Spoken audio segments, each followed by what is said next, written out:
country that grew up on my mentality. And not true, yeah. No, all right then. That's my theme song. Or is a song that I always start everything with. Come make me hold your hand. You know it?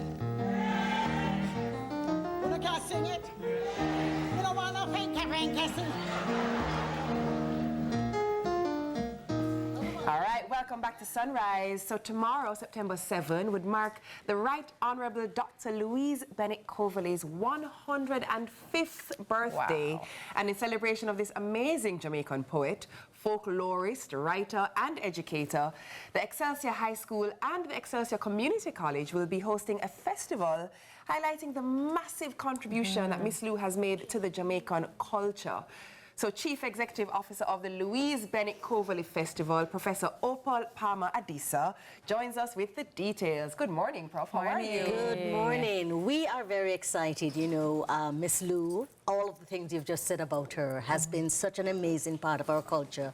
We see no reason why she shouldn't be nationally celebrated. So we are collaborating with Excelsior, her alma mater, to make sure that we celebrate her birthday and that we continue to understand the tremendous contribution to our culture that Miss Lou has given to us, the self-reflection of pride, the language, which, you know, dub poets are all looking at.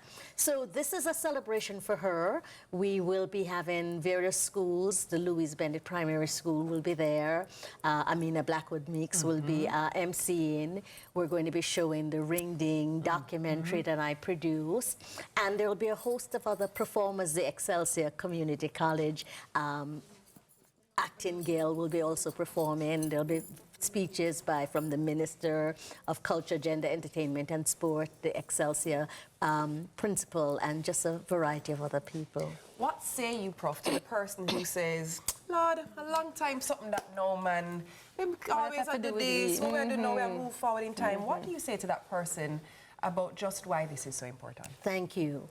You know, I will use another famous Jamaican, Marcus Garvey, that says, if you don't know where you're coming from, you know where you're going. And you have to know that Miss Lou is still relevant today. She was a social commentator. She was a trained folklorist. She's the first Jamaican to go to RADA, the Royal Academy of Dramatic Arts. And her work is still relevant today. You look at the proverbs and the various aphorisms that she, you know, took from us, and you can see that they're still relevant today. And her poetry, I don't think enough has been done with Miss Lou's poetry. The complexity of it, the various nuances and the level, and in some ways the propheticness of this. She was definitely a forerunner of her time, and so there is a wealth of work that Miss Lou has left us that we have not plumbed fully. I love that you said that. Many Jamaicans look at her sometimes as just a comic. And, you know, we see her smiling. She always give a little joke. But I'm curious to know, how else should we be looking at her legacy as we move forward? Right. So one of the things that a lot of Jamaicans also don't know is that Miss Lou, in addition to being one of the first Black and Jamaicans to be on the BBC, that Miss Lou traveled a lot. Miss Lou, when I interviewed her, was in New York, which is where she got married, but, you know, worked with people like Langston Hughes, right? Miss Lou has documented, and some of the important archives that we have about our culture and where it has come from, that's the work that Miss Lou has done as a folklorist. She went to the 14 parishes in Jamaica, listening to the people, collecting songs, collecting dance, collecting proverbs and other things like that. So she's still relevant to us today because who we are as a Jamaican, listen, we're little but we're tallow. And that is a profound statement because if you think about us, we are known everywhere in the world. That's right. Jamaica is my passport. Wherever I travel, you know, and I say I'm a Jamaican. Excitement. That's it. Yes. Right? So we need to understand that at the base of our culture, the shoulder on which we stand, is the foundation of what Miss Lou has written and documented about us. The first to nationalize the pantomime. Before Miss Lou and Rani, the pantomime was all British. That's right. And she said, but wait, we have our Nancy stories, we have our this stories. Why aren't we using them? Why aren't we talking about them? So her relevance, my dear, is, you know, everyone should know Miss Lou. This, for me, her book should be in every Jamaican household and in every school. Speaking of her works, you have a favorite? Oh my gosh, there's so many favorites, but certainly as a feminist, yes. This is one of my favorites, and I hope I don't mess it up too much, and it's called Jamaican Woman, O-M-A-N. Jamaican woman kunusa is how them general so. Look how long them liberated and the man them never know. Look how long Jamaican woman, mother, sister, wife, sweetheart, outer road and inner yard, they dominate her part. From maroon man, it take her body bounce bullet back for man, to when nowadays gal picnic turn spelling bee champion. From the grassroots to the hilltop, in profession, skill and trade, Jamaican woman take her time, them out and make the grade.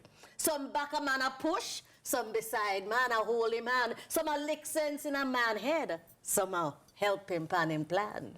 Neck and foot, Jamaican woman with man. She know she not turn backbone, but it's so she stand. Little by little man start to praise her. Day by day the praise a go. So it's sweeter, for she wonder if him know. Some back a man, some side him a holy man, some a lick him in the... All right, look here.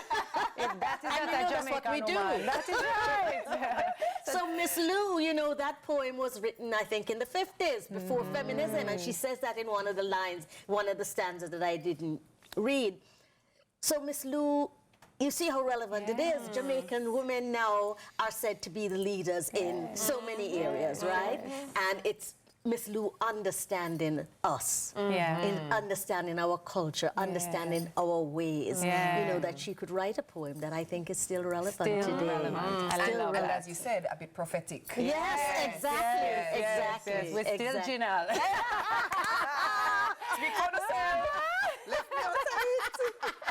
Tell us again, what's happening tomorrow? Where can people... Right, so from tomorrow at Excelsior Community College from 5 to 7, and it's a free event.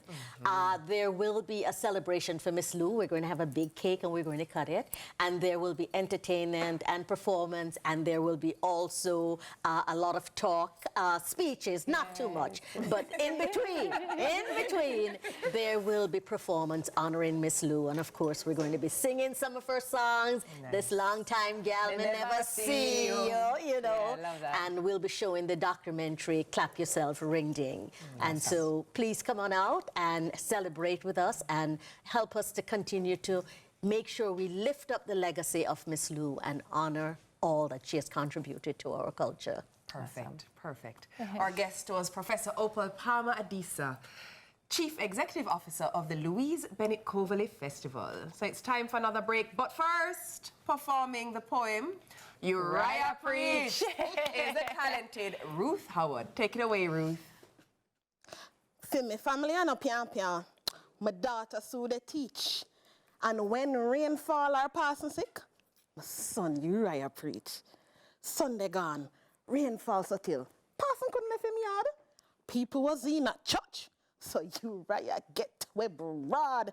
Him climb up on the pulpit. Him lean over. Him look down. Him look upon all we enemy them and lash them with him tongue.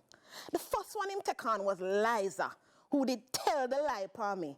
Him stare straight in her face and say, "Thou art the multi, thou art the roarer Sam, thou art the lion Sam." And then him look upon me and say, "Thou art the slaughtered lamb." Him take on Teacher Brown. For when he was the size of that, teacher beat him one day cause him called teacher top knot. So I get him revenge now. Him stare straight from Brown and say, "Let him that sitteth on the house top not come down." And him take on Butcher Jones, who noted for sell scraps his meat. Him stare straight from Jones and said, "Thou shalt not give thy neighbors full loops to eat." Him take them on. Them noise them. Them heart full to the brim. But as Raya in a pulpit, them can't back answer him. So when church members mail me, I don't answer till it reach a rainy day when passing sick, my son Uriah Preach. Aye, aye, aye.